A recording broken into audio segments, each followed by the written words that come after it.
Nyawa 5 orang keluarga seperti tak ada harganya di mata Junaidi 17 tahun. Dengan membabi buta, hanya dalam 30 menit, ia menghilangkan 5 nyawa tetangganya sendiri dengan keji.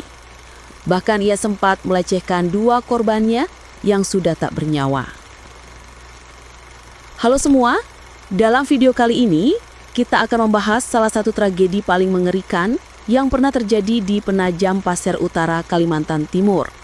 Sebuah pembunuhan brutal yang menewaskan satu keluarga sekaligus, ayah, ibu, serta 3 anak mereka, dan mengguncang Indonesia pada awal tahun 2024.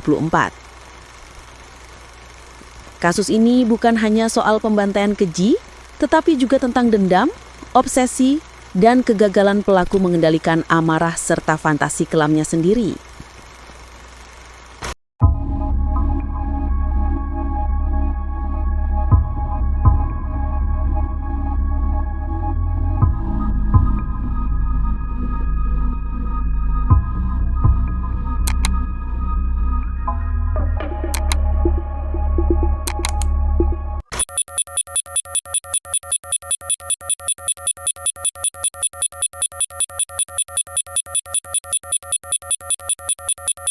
Polisi menangkap pembunuh 5 orang yang merupakan satu keluarga di Penajam Pasir Utara, Kalimantan Timur.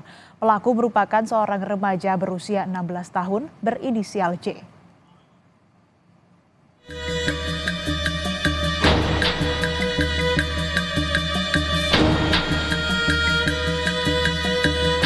Pemuda berusia 16 tahun menjadi otak pembunuhan 5 orang yang merupakan satu keluarga di Penajam Pasir Utara, Kalimantan Timur.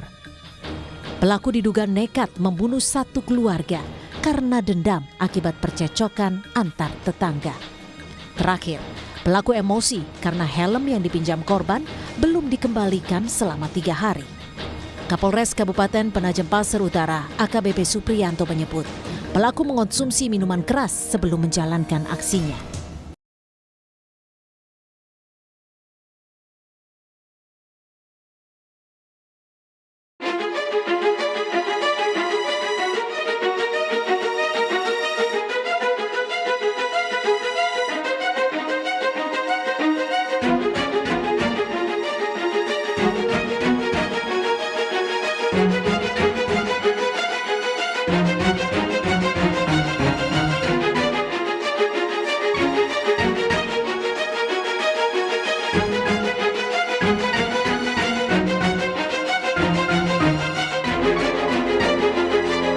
Kemarin masalah korban dan menjadi belum dikembalikan selama 3 hari.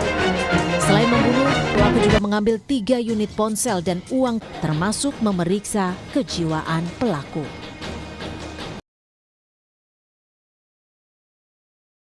Pelakunya adalah Junaidi, usia 17 tahun. Usia yang masih sangat belia untuk menyandang status sebagai pembunuh, di mana seharusnya usia 17 adalah usia produktif untuk mengejar cita-cita dan melakukan banyak kegiatan bermanfaat lainnya. Dia adalah siswa SMK di wilayah Babulu, Kabupaten Penajam Pasir Utara. Ia tinggal seorang diri di rumah yang juga dijadikan bengkel motor. Tak ada info yang menyebutkan bengkel tersebut dikelola pelaku atau keluarganya. Ibu korban tinggal di belakang tak jauh dari bengkel sekaligus rumah yang biasa Junaidi tinggali. Menurut tetangga, Junaidi dikenal sebagai pribadi yang pendiam dan tertutup. Namun ia sering dijemput temannya untuk pesta miras. Sedangkan korban terdiri dari W, suami usia 34, S, istri usia 34 tahun, R, anak perempuan usia 15 tahun, V, anak kedua laki-laki usia 11 tahun, dan Z, anak ketiga laki-laki usia 3 tahun. W, kepala keluarga bekerja sebagai petani, dikenal sebagai keluarga yang rukun dan damai, begitu pula kepada warga setempat. Anak W yaitu R disebut sempat memiliki hubungan dengan Junaidi, namun tidak direstui oleh orang tua R. Menurut sumber berita, Junaidi dan korban sempat ada cekcok soal ayam, dan R belum mengembalikan helm pelaku selama 3 hari. Hal sepele yang sama sekali bukan hal krusial yang bisa dijadikan alasan untuk menghabiskan nyawa satu keluarga.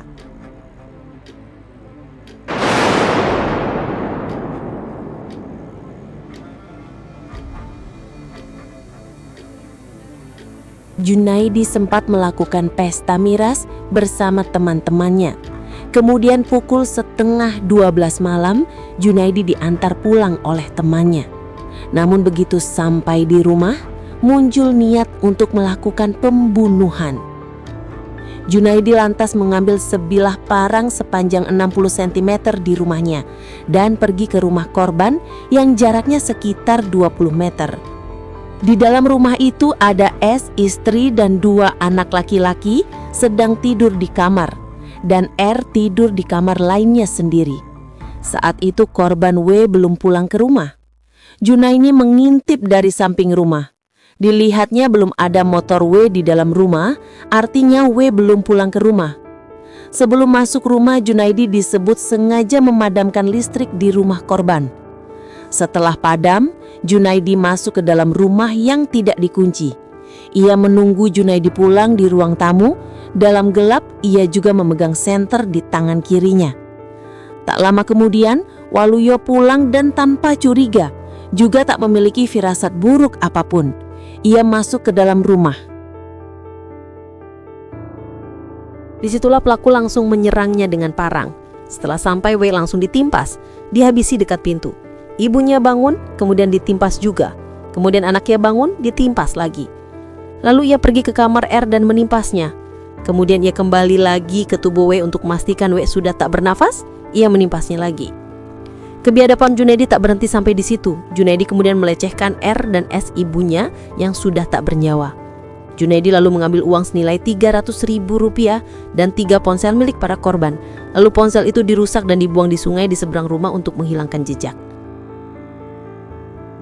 Setelahnya dia pulang ke rumah, berganti pakaian, meletakkan bajunya yang berlumuran cairan merah ke mesin cuci, dan membersihkan parang yang dipakai untuk membunuh.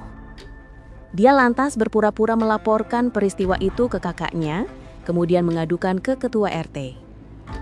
Junaidi lalu membuat keterangan palsu bahwa ada 5 hingga 10 orang mengendarai sepeda motor datang ke rumah korban membawa senjata tajam.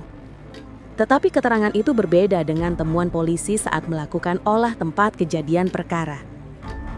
Kalau mungkin terjadi pergumulan di TKP, pasti ada tanda-tandanya. Tapi itu tidak ada sama sekali. Sehingga kecurigaan itulah yang membuat apa yang dia sampaikan ini tidak didukung dengan bukti-bukti kuat. Sehingga saya mencurigai dia bohong. Polisi pun menggeledah rumahnya Junaidi dan ditemukan baju yang berlumuran cairan merah yang direndam dan juga menemukan senjata tajamnya. Junaidi tak dapat lagi berkelit. Ia pun akhirnya mengakui semua perbuatannya di hadapan polisi. Dalam waktu 2 jam dari kejadian, polisi telah menangkap pelakunya. Keluarga Junaidi yang tidak terlibat dalam aksi keji itu ternyata ikut menanggung tekanan luar biasa dari masyarakat. Rumah mereka, termasuk bengkel keluarga, diratakan dengan tanah. Ibu dan keluarganya memilih meninggalkan kampung halaman karena tidak kuat menanggung cibiran dan rasa takut. Tragedi ini akhirnya memunculkan diskusi luas tentang kesehatan mental, kemiskinan, kurangnya interaksi sosial, dan bagaimana sebuah obsesi dapat berubah menjadi tindakan kriminal fatal. Keluarga korban merasa sangat terpukul atas tragedi yang menimpa keluarga mereka. Mereka menuntut keadilan untuk WD dan anak istrinya. Mereka tidak menyangka Junaidi tega menghilangkan sekaligus 5 nyawa tetangganya sendiri, dan berharap Junaidi dihukum seberat-beratnya. Kelima korban kemudian dimakamkan dalam 1 liang lahat.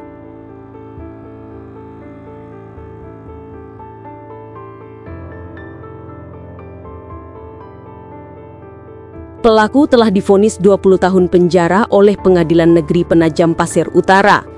Vonis ini lebih tinggi dari tuntutan jaksa yang hanya menuntut 10 tahun penjara. Majelis mempertimbangkan bahwa terdakwa waktu aksi masih anak di bawah umur, sehingga menggunakan Undang-Undang Perlindungan Anak. Keluarga korban menyatakan kecewa dengan vonis 20 tahun dan mengajukan banding ke Pengadilan Tinggi Kalimantan Timur. Mereka menginginkan hukuman yang lebih berat, seperti penjara seumur hidup. Polisi menyatakan hasil tes kejiwaan pelaku sehat, sama sekali tidak mengalami gangguan jiwa. Meski begitu, awalnya direncanakan tes kejiwaan karena usianya masih di bawah umur. Sebelumnya, dia terancam hukuman mati atau penjara seumur hidup jika dewasa. Karena dia masih anak, di bawah 18 tahun saat kejadian, hukuman maksimal yang dituntut JPU dibatasi oleh Undang-Undang Sistem Peradilan Pidana Anak, yaitu maksimal 10 tahun penjara dalam tuntutan. Bagaimana menurut kalian? Apakah vonis ini adil untuk para korban? Kasus pembunuhan satu keluarga di Penajam Pasir Utara menjadi pengingat pahit bagi kita semua, bahwa kekerasan seringkali tumbuh dari masalah psikis, obsesi, dan dendam yang dibiarkan membusuk. Tidak ada seorang pun yang berhak mengambil nyawa orang lain, dan tidak ada alasan apapun yang dapat membenarkan tindakan pembantaian satu keluarga yang tidak bersalah. Semoga keluarga korban mendapatkan tempat terbaik, dan semoga masyarakat dapat belajar dari tragedi ini, bahwa keamanan, kewaspadaan, serta keberanian untuk melaporkan tanda-tanda kekerasan sangat diperlukan untuk mencegah tragedi serupa terjadi lagi. Terima kasih sudah menonton, tetap waspada dan jaga keselamatan diri serta keluarga. Dan jauhi diri Anda dari minuman dan obat-obatan terlarang.